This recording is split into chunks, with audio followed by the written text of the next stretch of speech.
In this video, I am going to be looking at what I think could be the most competitive MLB races for the 2025 season, mainly for the division. In 2024, we had a number of tight races, like really tight races. The American League wild card, and again, I can't really show my computer to pull up all these projections. The American League wild card was not as close as the results show. Yes, we saw the Royals and Tigers get in on 86 wins and the 85-win Mariners fall out. But it wasn't really that close. The Mariners were eliminated from the playoffs and then swept their final 3 games. The Tigers and Royals each lost 2 out of their final 3 games, so it was already long decided. And then there was some garbage time catch-up. You know, the 82-win Twins were actually the last team to be eliminated, but I think they got swept in their final series. And then, you know, that's how that played out. So, again, you know, that was not that close. And again, the Astros won the division at 88 wins. Mariners were at 85, but the Astros had claimed the division like a while beforehand. And again, the Mariners caught up in relative garbage time. Whereas once the Astros won the division, they took their foot off the gas a little bit to avoid injuries. And, you know, not exactly sure when these were claimed, but like some of these races don't appear as close as they were. The National League West, for example, was settled only 4 days before the season ended and was decided by 5 games, and that was a lot closer. The Pods actually had a realistic chance after they won the first game of the series. If they had swept the Dodgers in that series, then they'd control their own destiny for the National League West title. They lost the remaining 2 games and allowed the Dodgers to clinch the division. And then the Dodgers swept the Rockies while the Padres dropped a game in their final series. But again, we saw, we saw the National League West actually was closer than what the result indicated. It was certainly a lot more competitive than the AL wild card race, with the Mariners ever was, or the AL West division title. Other races, weren't even close. Like the Yankees and Orioles AL East might have come down to 4 days before, but the Yankees entered a series with the Orioles up 6 games, without a tiebreaker, of course, but up 6 games. A single win or Orioles loss would give the Yankees a division at that point. And again, the final margin was 3. It was 94 to 91. It wasn't really that close. We didn't really see too many divisions actually competitive, because a lot of the other ones were actual blowouts. The AL Central was won by 6 games.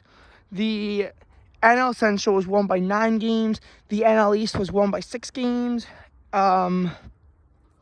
So, again, not a lot of competitiveness going on there. The NL wild card was very competitive, and it even came down to a final day because the Braves, Mets, and Diamondbacks had 89 wins, and we had to see, those tie-breaking scenarios come in to put the Mets and Braves in the playoffs and kick the Diamondbacks out. So that really came down to the wire. But there weren't a lot of good races. Meanwhile, 2023 had some very exciting races. With the AL wild card and the AL West all up in the air. We saw the AL West coming down to 3 teams who were frequently neck and neck. Unfortunately for the Mariners, they had a late season collapse and they fell behind 4, needing to not only win all 4 of their remaining games to win the division, but needing the Astros to get to exactly 89 wins in the scenario as well. That didn't happen. So they needed the Astros to win 3 out of the final 4, and they swept it, and they dropped the game and missed the playoffs because the AL wild card was also really competitive. Basically, second to last day of the season, the Blue Jays clinched a wild card spot. Rangers and Astros also clinched the playoffs, which kicked the Mariners out. And We saw this after a Stros win, a Rangers win, and a Blue Jays win. Maybe it was just the Stros win. Just the Rangers win. The Stros win didn't really matter. And then game 162 is what decided that the Astros will win the AL West and the Rangers wouldn't. So in the end, the Astros and Rangers both had 90 wins. Astros won on tiebreaker. The Blue Jays had the final wild card spot at 89 wins, and the 88-win Mariners were left out of the playoffs. That was a crazy race, because even in September, you still had no idea who was going to, still had no idea who was going to win the division. But there weren't really any other races that were really that close or competitive. The NL wild card wasn't really so much so a competitive race as it was the Cubs collapsing. So you had the Marlins, Diamondbacks, and Reds fighting for seemingly one spot, which actually turned out to be 2 spots, and the Giants falling out of the picture as well because the Cubs just collapsed. But it was a little bit different. It wasn't. It was a good race, but not exactly the same. We saw 2022, the insane division race in the NL East, where the Mets and Braves were tied at 101 wins, but the Braves won a tiebreaker. So we saw that in action. We've seen a lot of tight races, but not really in 2024 were there really any tight races. But in this video, I'm going to sort of predict where I think the tightest races could occur. Looking at the National League, I think the National League East is going to have the biggest competition. The Nationals are too young of a team, I think, to be in a serious position to compete for this year. And obviously people said that about the team before and were wrong. And I think that while the Nationals could get in as a wild card, I don't think they have a shot at the division. Not with the Mets, Braves, and Phillies. So in 2023, the Braves took the division to the Phillies early on, and they sort of then fell all the way to the bottom of the wild card picture, where they ended up making it in on 89 wins, but losing in the wild card round. They suffered several key injuries to Riley, Acuna, Strider early on in the season, so they had a lot of injuries, seeing as the team in the previous 2 seasons has won over 100 games. They did see the emergence of Chris Sale, the Cy Young Award winner, in their pitching. So their pitching certainly took, a huge increase, but their hitting wise, their offense was worse.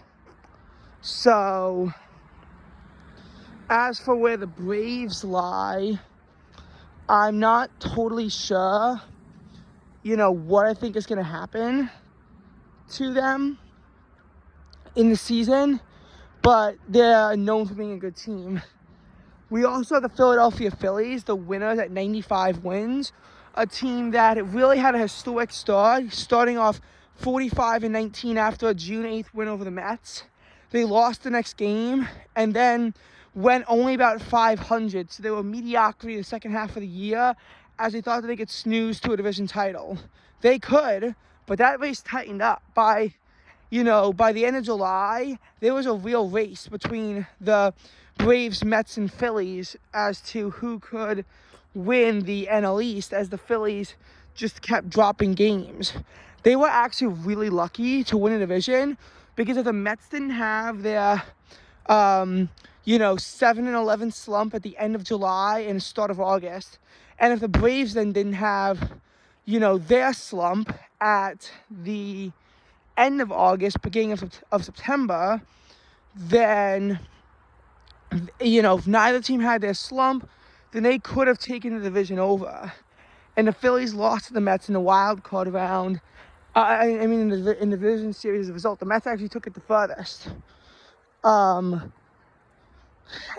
even though they might have lost in games and pieces, the core of Trey Turner, Bryce Harper, Nick Castellanos, Kyle Schwarber still remains a very strong unit in the playoffs. So So we have that. The Mets, obviously, my favorite team. Another team where you really see the continued breakout of Francisco Lindor. Mark Vientos becoming a really big star on the stage. Now they have Juan Soto. They acquired Juan Soto in the offseason. The Braves actually lost Max Fried to the Yankees. So they're down a pretty reliable pitcher at this point. So, things, the Mets might have lost some pieces too, but they kept Pete Alonso in play. They have a decent rotation. They have a decent, they have a good lineup and a decent rotation. It's honestly tough to say. I think who's going to win the National East. Personally, I kind of don't want the Mets to win it in a weird way, since the last 3 times that a team won the NL East, they lost in the divisional series in the playoffs to a division rival opponent who was a wild card. So I'm gonna say the Braves. I think they have the most firepower on their team if they stay healthy. But I think this is gonna be a good race between the Braves, Phillies, and Mets. And I think that this is a race that the Nationals have a chance of joining in at, but I wouldn't say it's too realistic, especially after they finished at 71 wins. They were in consideration for a playoff spot when the National League was clogged in mid-June, but by early July they were really just out of the playoff picture entirely. They didn't have a realistic shot. Then, as for the next division, the National League Central, I just don't think at this point for division titles you can bet against the Brewers at this point. Cardinals are still rebuilding. Reds are just doomed to mediocrity. Pirates are doomed to sub-mediocrity. And the Cubs just lost Cody Bellinger, who was arguably their best player. And again, I really like the Cubs too. But I don't think that I think they overpaid Craig Counsell, and he sucks. And even though they can't exactly fire him, whereas Pat Murphy, as manager of the year, has shown he can lead a team, and the 2023 season shows that losing Corbin Burns wasn't actually that devastating to the franchise. And I think that the Milwaukee Brewers will win the division, and I don't even think it's going to be close, because I don't think that any other NL Central team has shown me that they can contend. And until the National League Central can win a game in the playoffs, they're going to just be doomed to mediocrity. The National League West, I think that I don't think it's a lock that the Dodgers win the World Series, because anything can happen in the baseball playoffs. But I don't think any team has a realistic shot at winning the division. I don't think any team has a realistic shot at winning the division. The Dodgers have now Roki Sasaki, Tanner Scott, Shohei Ohtani, Yamamoto. And then, you obviously have Ohtani in the lineup. You have Mookie Betts, Freddie Freeman. And really that whole lineup can come together if needed. We saw Tommy Edman put on a show in the NLCS. So we've seen the LA Dodgers certainly just go out there and dismantle any opponent that lays in, their path. We've certainly seen the Dodgers able to do that. And, probably sort of as a result, I don't think that the Dodgers are a team that can be stopped on a division title quest. Obviously, they want more than a division title, but as far as winning the division goes, I don't see anyone else in the league who can, in the division, who can stop them. And they are, as they should be the World Series favorites. As for the American League, I think that the AL East is going to be another Yankees-Orioles showdown, but there's reasons to believe why the Yankees have the edge. Basically, the Orioles lost Corbin Burns. the Yankees got some pieces too, like Cody Bellinger, Max Fried. They did lose Juan Soto, though.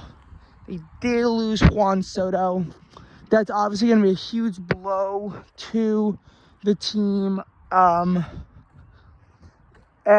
all these questions about Judge is can he actually perform in the playoffs when it's called upon? But this isn't about the playoffs. It's about winning the division. I do think the Yankees are going to win, but I think it's going to be a close race with the Orioles because you can never count them out.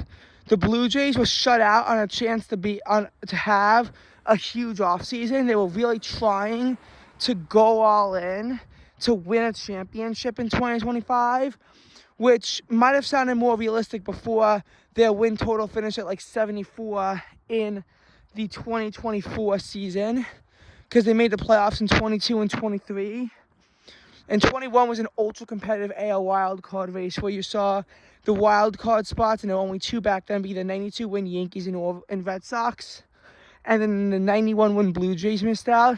The 90-win Seattle Mariners missed out. So even under the expanded system, we would have seen a 90-win team get screwed out on the chance for a playoff berth.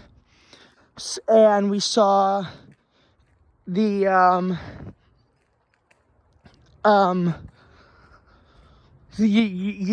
show signs of competitiveness in the past, but that's not the present. That's not now. And the Rays, after they had a good run from 2019 to 2023, but I think they've shown who their true colors are. They're not a very good team, I don't think. I don't think they're a team that is capable of winning a championship anytime soon. I think that they're kind of screwed. Like, I don't think that they'll be winning a championship because they were just doomed to mediocrity from the start, and now they're falling apart. And the Red Sox, again, they haven't done anything since 2021, and Alex Cora needs to be fired. I don't know if he was fired, but he needs to be fired for the sake of Red Sox fans. All right. Now, for the AL Central. This is an interesting division. And what I really want to see is how ass are the White Sox? Am I saying that the White Sox have a chance to win the division? Absolutely not.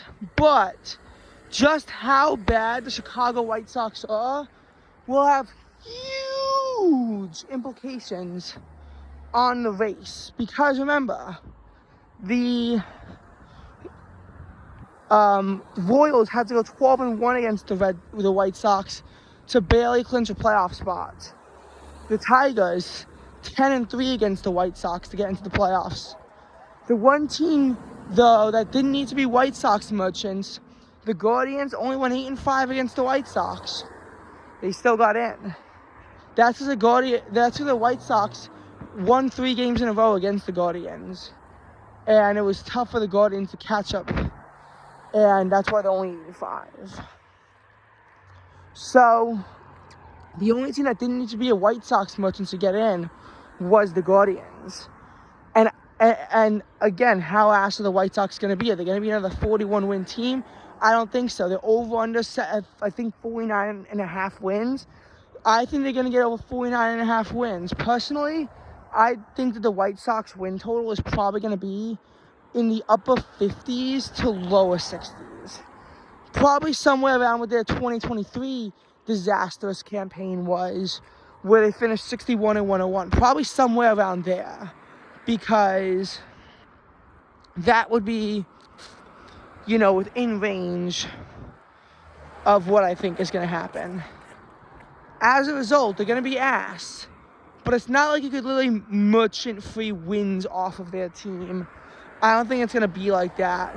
The Royals have Bobby Witt Jr., so they think they could make the playoffs.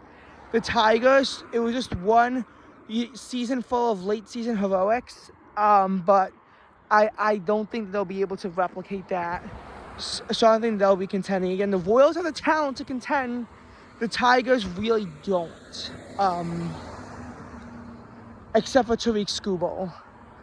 And the Twins, are they going to be back at it? I don't know, because I don't know how they can rebound after a historic collapse.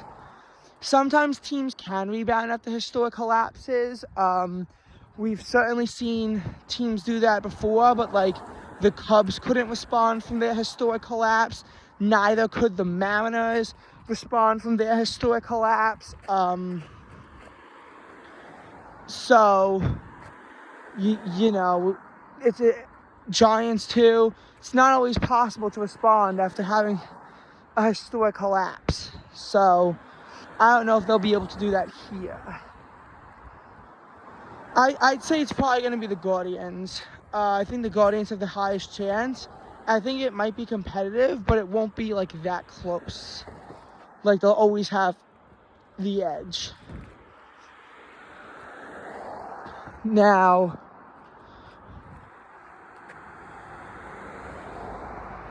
as for the American League West, the final division, Astros, you really can't bet against them, but Rangers gave them a real run for their money in 2023, so did the Mariners, and even though the M's couldn't make the playoffs, Rangers did knock them off in the ALCS and win a World Series. And in addition to that, the Astros have shown signs of weakness. Now, granted, the Rangers finished with 76 wins last year, which is awful, but the Mariners, they were 85, Astros were 88. If the Mariners can actually go a full season and not collapse, they'll be right in there to contend and compete with the Astros. MLB is projecting that that's the toughest division. I think that the NL East will be more competitive, but I could certainly see this being a dogfight, especially if they get healthy.